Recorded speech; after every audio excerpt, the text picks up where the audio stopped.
Lumaki ang babae sa isang puno. Ang puno ay isang celestial tree. Para ma-mature ang babae. Huwing ma-mature ang babae. Kapag bumagsak sa lupa, akitin mga lalaki upang magnakaw. Alamat, isang babaeng ipinanganak mula sa puno may gift. Gawing swerte ang malas. Mga tao rin na nag-click sa red heart, ang makakuha ng swerte. Isa pang babae ang pinahinog ng puno. Nahulog mula sa puno. Lumipad si Prince Raven upang mahuli ito. Nataman siya sa kagandahan ng babae. Malalim na naakit, binibaliwala ang mga tao sa lupa. Dumating sa walang tao lupain.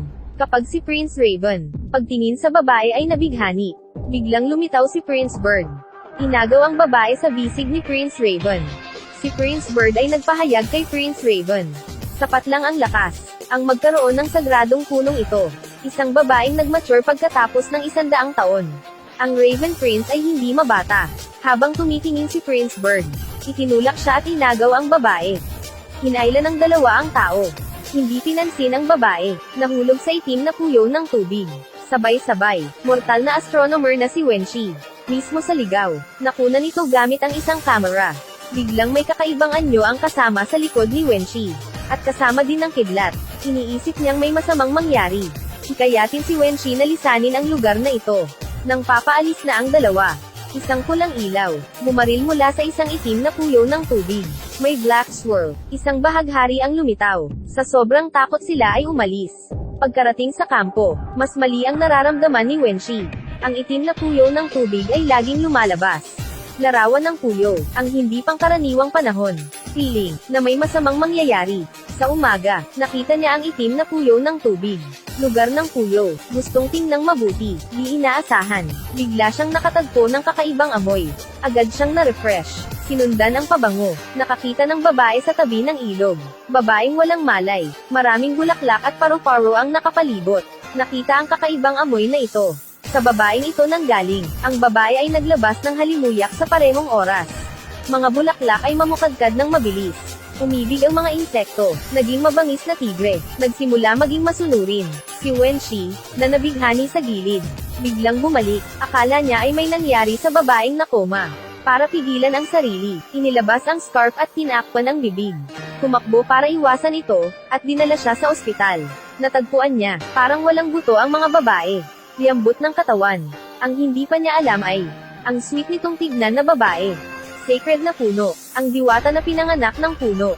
Hinubad ang kanyang damit, nakabalot kay Xiaohua, binuhat si Xiaohua pabalik sa kampo. Naamoy ng kasama ang kakaibang amoy. Ang kasama ay agad na nahulog sa pagkahumaling. May nakita siyang mali, kinuha ang damit at tinakpan din niya ang bibig niya. Nagising ang kasama, ang katawan ng dalaga. Ano ang amoy? Bakit ang mga tao ay nahuhumaling? Dinala nila si Xiaohua sa isang hotel. Tinitingnan si Xiaohua sa kama. Siya ay naging isang babae sa buong buhay niya. Hindi siya nagamit ng perfume na ito. Yumuko siya, inamoy mula ulo hanggang paa. Nagsimula siyang umiyak. Nagdala si Weixi si Xiaohua ng almusal. Nalaman wala na si Xiaohua sa bahay. Nakalimutan din niyang takpan ang ilong. Naiwan ni Xiaohua ang amoy, ang pagkahilo ng pabango. Nagpahid ng kaunting snail powder. Pumasok ulit sa bahay. Hindi alam ni Xiaohua kung kailan. Biglang nagising. Pinagbabatukan pa rin siya nito. Tiningnan ni Wenshi si Xiaohua. Nahulog sa estado ng pagkahumaling. Na-froze sa lugar sa isang pagkawala. Ang diwata na pinalaki ng celestial tree. Ito ay tumatagal ng 60,000 taon upang ganap na tumanda. Pagkatapos siya ay ninakawan ng isang bachelor. Nahulog sa isang itim na puyo ng tubig.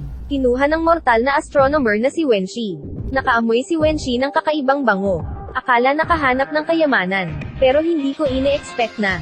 Si Xiaohua ay parang tanga. Hindi man lang makapagsalita at makakain. Paminsan-minsan matutong humi. Walang choice kundi dalhan siya ng lugaw. Handang pakainin siya. Pero si Xiaohua, saan niya kinain ang mga pagkain ito ng tao? Hikayatin na ibuka ang bibig. Ay pakain ang lugaw sa kanya. Takpan ng iyong mga kamay. Hayaang lunukin ni Xiaohua ang lugaw. Matapos itong lamunin, naramdaman ang pagkain ng mga tao. Napakasarap. Kumain ng isang buong malaking mangkok. Kinuha ang maliit na kamay ni Wenshi. Ang lugaw ay naiwan sa mga kamay ni Wenshi. Ayaw niyang bitawan. Dilaan ang lugaw sa mga kamay. Matapos pakainin ni Wenshi si Xiaohua, lumabas mag-isa para makahinga. Di inaasahan. Niyakap ni Xiaohua mula sa likuran. Itinulak niya si Xiaohua palayo. Naisip niya, di kaya'y kinurot ang ulo ng babaeng ito. Ibinato ni Xiaohua si Wenshi sa pader. Naakit sa balbas ni Wenshi. Nakatingin kay Wenshi. Akmang hahalikan na ni Xiaohua. Biglang nagising si Wenshi. Pisilin ang bibig ni Xiaohua. Itinulak siya ng 100 metro ang layo. Sinabihan siyang tumayo at kumilos. Kung hindi, tatawag siya ng pulis. Hindi inaasahan may mga lalaki pa pala na walang alam. Agrabyado na parang puting, lumiit sa lupa, nangangailangan ng yakap, sabay-sabay. Ang black sword biglang bumukas. Lumabas ang lalaking may malaki ang tenga. Nagpakawala ng parang elepante na sigaw.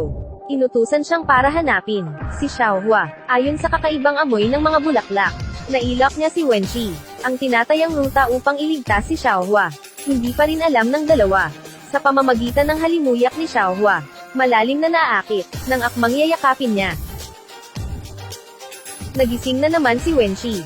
Sa oras, biglang hinawakan ni Xiaohua si Wenshi. Hinayla, hawakan sa kanyang mga bisig. Biglang nag-color-birded ang mga mata ni Xiaohua. Lumitaw ang isang berdeng baging. Suriing mabuti ang dalawa, na curious tungkol sa identity ni Xiaohua. Bakit tuwing namoy ang bango ni Xiaohua, mahuhulog sa pagkahumaling? Gustong itanong kung saan nanggaling si Xiaohua. Lumapit kay Xiaohua ang kanyang kaibigan.